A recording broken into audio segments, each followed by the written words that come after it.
on Love Music, Love Life. I'm Valentine Ohu, and I'm joining Rotus now for Business Express 981, the Tech Friday edition with Fisayo as well. Good morning, guys.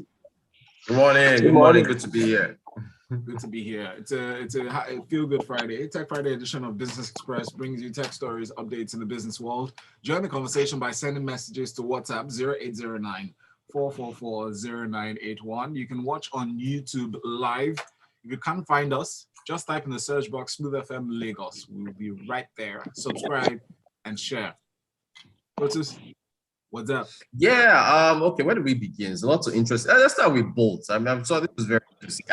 I noticed that Bolt is offering discounted rides for people to get their PVCs. And I was on the platform to book a ride. All of a sudden, this notice just popped up and said, "Hey, let's help you get your PVC." And make a pledge at a website to get a discounted Bolt ride to your nearest PVC center. And honestly, the last time I thought about PVC was when Val, I remember you, I think it was you or Ayo, you two had messages on Smooth reminding people to get PVCs. Yes. So election is not until another 2 years from now, or less than a year and a half or whatever. And I wasn't conscious of it, but then see Bolt offering it. Fisayo, what do you make of corporations, private firms trying to get Nigerians to be registered to vote? I mean, I think it's an interesting development. I think that it's a step in the right direction because I think that the biggest problem Nigeria's electoral system, or one of the biggest problems Nigeria's electoral system has, first is voter apathy, where people don't go out to vote because they think the elections have been decided before they actually voted. And of course, we've not, to a large extent, proven them wrong.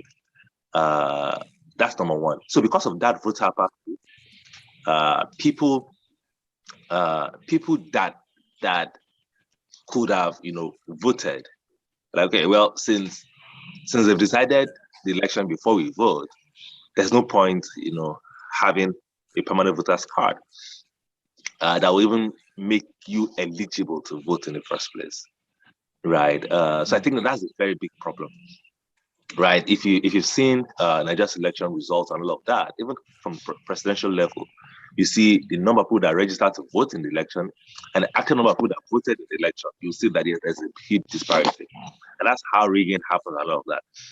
So Bolt is, encouraging people to get their voters card by offering an incentive to ensure that happens, right? And I think that's a good step. I mean, that's interesting development. I hope people take advantage of that,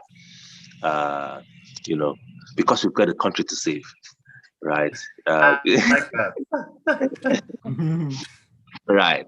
So I just think about that. It's about that's a slogan. You've got a country to save. That's a slogan there. That's a tagline there. For free. Yep. For free. Larry, well, I spell it from Larry Elder in California, of course, is my candidate for a call because we've got a state to save, right?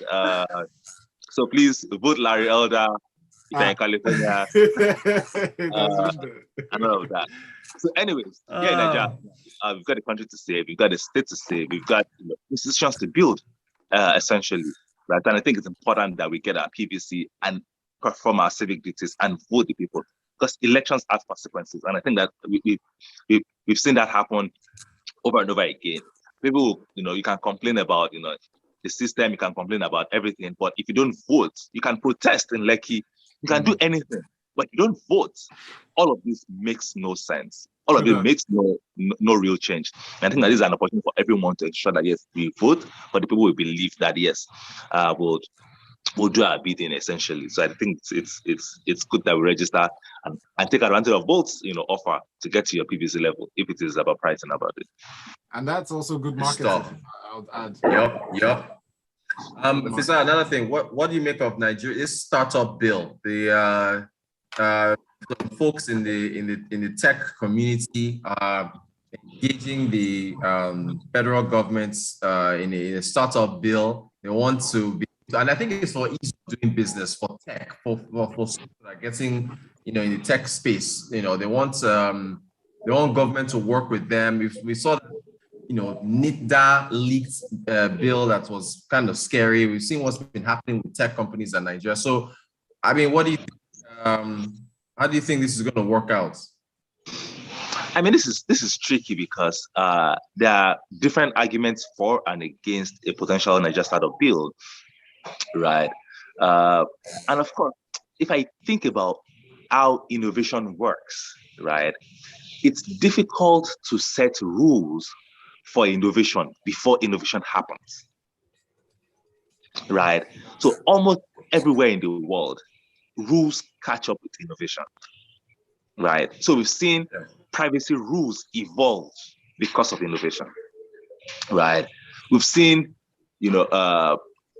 labor laws being reviewed because of innovation, right? So it's difficult to come and say, okay, yes, we want to do a startup bill that will seem to, number one, harmonize all the laws, but also, provide, guidance for how, startups should operate across Nigeria. I think that's a difficult and tall order, right?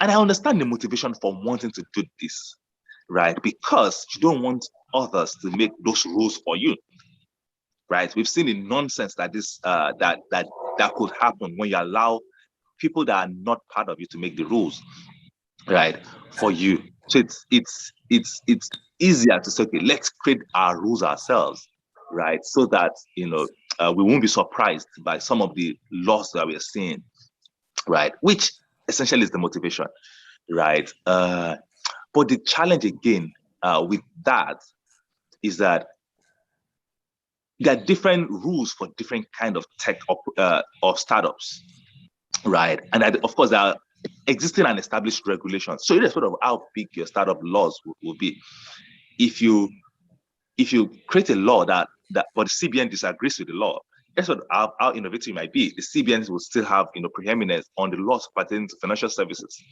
right? The SEC will still have preeminence over laws that pertain to securities trading and of course protecting retail investors, right? NICOM will still have supremacy over laws that pertain to the insurance sector, right? So how do you build a startup bill when you